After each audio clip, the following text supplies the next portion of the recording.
Marami na po pala, no? 69,000 beneficiaries na po ang ating nababahaginan. And para po, Ma'am Doc Jean, sa ating mga kababayan na ngayon lang nalaman, maaari, itong ating expanded Centenarians Act na kung saan nagbabahagi nga po tayo ng cash gift. Para po sa kanilang kabatiran, kapag naabot po nila itong ating milestone age na 80, 85, 90, 95 at 100 years old, meron po tayong nakahanda na cash gift po para sa kanila. And aside from those, Doc Jean, ano pa po ba yung basic requirements po natin para po sa ating senior citizen na gusto pong mag-apply dito? Unahin natin kung ikaw ay ang birthday mo at ikaw ay nasa milestone age na 80, 85, 90 at 95 after March 17, 2024. Una yon. So, kailangan titingnan natin yung petsa na yan kasi yan yung naging batas siya. Apo. So, kung ikaw ay pasok doon, pwede na ikaw mag-apply. Saan kukunin ang application forms? Pupunta sa inyong pinakamalapit na OSCA o kaya sa inyong pinakamalapit na Social Welfare Development Office. Doon po matatagpuan yung ating application form. Alam po yan nila.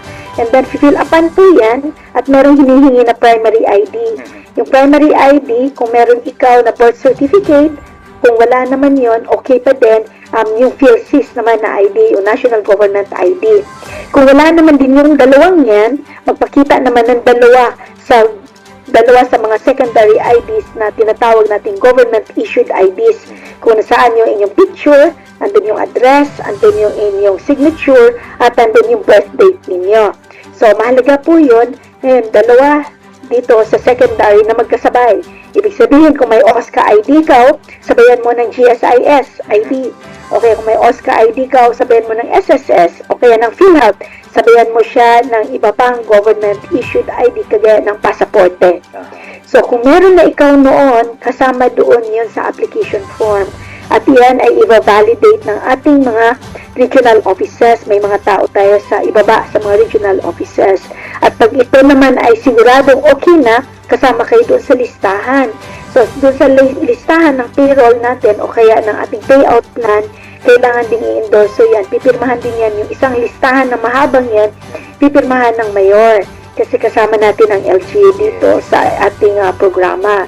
At pag meron na ngayon yan, isasubmit yan doon sa ating regional office, isusubmit naman yan sa central office para naman yan ay magawa natin ng kaakibat na pondo at maibaba natin sa kanila habang sila sa regional office ay makikipag-ugnayan si LGU doon sa schedule ng payout.